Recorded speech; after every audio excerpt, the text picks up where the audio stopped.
Ranger Raptor សាំងគឺជារថយន្តដែលពេញនិយមបំផុតប៉ុន្តែចុងក្រោយនៅតែអតិថិជនជ្រើសរើស Ford Ranger Raptor បន្សុទ្ធយកទៅប្រើប្រាស់ហើយនេះគឺជាមូលហេតុដែលពួកគាត់ជ្រើសរើស Raptor បន្សុទ្ធជាជាង Raptor សាំងអញ្ចឹងចំណុចទី1គឺពាក់ព័ន្ធទៅនឹងតម្លៃរបស់ Ford Ranger Raptor បន្សុទ្ធនេះអញ្ចឹងបងប្អូនដឹងហើយ Ford Ranger Raptor បន្សុទ្ធសប្តាហ៍ថ្ងៃគឺមានតម្លៃធូរជាង Raptor សាំងដល់ទៅ$4,000ឯណោះហើយបងប្អូននឹងទទួលបាននៅរថយន្តដែលមានរូបរាងដូចគ្នាទៅនឹង Raptor សាំងដដែលប៉ុន្តែបងប្អូនចំណេញទៅលើការចំណាយដល់ទៅ$4,000ស្រេចបាច់ទៅហើយសម្រាប់ចំណុចទី2នេះគឺពាក់ព័ន្ធទៅនឹងកម្រិតស៊ីប្រេងរបស់ Ford Ranger Raptor បន្សុទ្ធនេះអញ្ចឹងបងប្អូនណាក៏ដឹងដែរភាគច្រើនគឺបានឮហើយពាក់ព័ន្ធនឹង Ford Ranger Raptor សាំងគឺកម្រិតស៊ីប្រេងរបស់វានឹងគឺវារៀងច្រើនដែរបើប្រៀបធៀបទៅនឹង Ford Ranger Raptor បន្សុទ្ធហើយនេះគឺជាមូលហេតុទី2ដែលបងប្អូនភាគច្រើនគឺជ្រើសរើស Ford Ranger Raptor បន្សុទ្ធយកទៅប្រើប្រាស់ជាងអញ្ចឹងសម្រាប់ចំណុចទី3នេះគឺវាពិសេសសម្រាប់បងប្អូនណាដែលចូលចិត្តចុះទៅខេត្តបាទអញ្ចឹងបងប្អូនដឹងហើយឮហើយ Ford Ranger Raptor បន្សុទ្ធនេះគឺកម្រិតស៊ីប្រេងរបស់វាតិចមែនតើអញ្ចឹងនៅពេលដែលបងប្អូនអញ្ជើញចូលទៅខេត្តម្ដងវាងាយស្រួលមែនតើសម្រាប់ឲ្យបងប្អូនមិនពិបាកក្នុងការស្មាន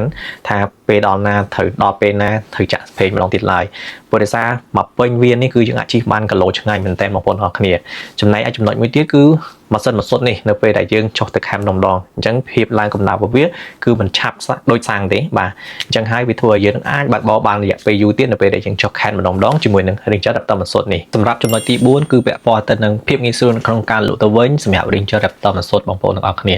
អញ្ចឹង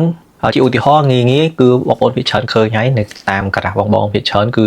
សម្បូរណាស់ Ford Ranger Raptor សាំងជាជាង Ford Ranger Raptor បន្សុទ្ធអញ្ចឹងឲ្យតែមាន Ford Ranger Raptor បន្សុទ្ធមួយគឺពួកគាត់ងាយស្រួលលក់មែនតើហើយក៏លក់លឿនជាង Raptor សាំងផងដែរបាទមកដល់ចំណុចចុងក្រោយដែលជាចំណុចទី5ពាក់ព័ន្ធទៅនឹងគោលបំណងធំដែលបងប្អូនគាត់ជ្រើសរើស Ford Ranger Raptor បន្សុទ្ធនេះយកទៅប្រើជាជាង Raptor សាំងមូលហេតុគឺគាត់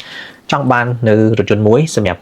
ការប្រើប្រាស់ជាទូទៅរៀងរាល់ថ្ងៃតែម្ដងគាត់អត់ចង់បាននៅភាព aggressive ឬក៏ជាភាពឡានរថយន្ត sport ដោយនឹង Raptor សាំងដែលអាចផ្ដល់ឲ្យនោះទេគាត់គ្រាន់តែចង់បានរថយន្តមួយដែលជិះប្រើទៅធ្វើការសប្តាហ៍ថ្ងៃធម្មតាស៊ីប្រេងតិចហើយអត់មានការចំណាយច្រើនប៉ុណ្្នឹងឯងបាទអញ្ចឹងបងទាំងអស់គ្នាបានដឹងហើយទាំងអស់នេះគឺជាមូលហេតុដែលបងភាគច្រើនគាត់ជ្រើសរើស Ford Ranger Raptor បន្សុទ្ធជាជាង Raptor សាំងចុះបើសិនជាបងជាអ្នកទិញវិញថាតើរវាង Ranger Raptor បន្សុទ្ធនិង Ranger Raptor សាំងបងជ្រើសរើសយកមួយណាអាច comment នៅខាងក្នុងវីដេអូនេះឲ្យខ្ញុំបានដឹងផងអរគុណជម្រាបលា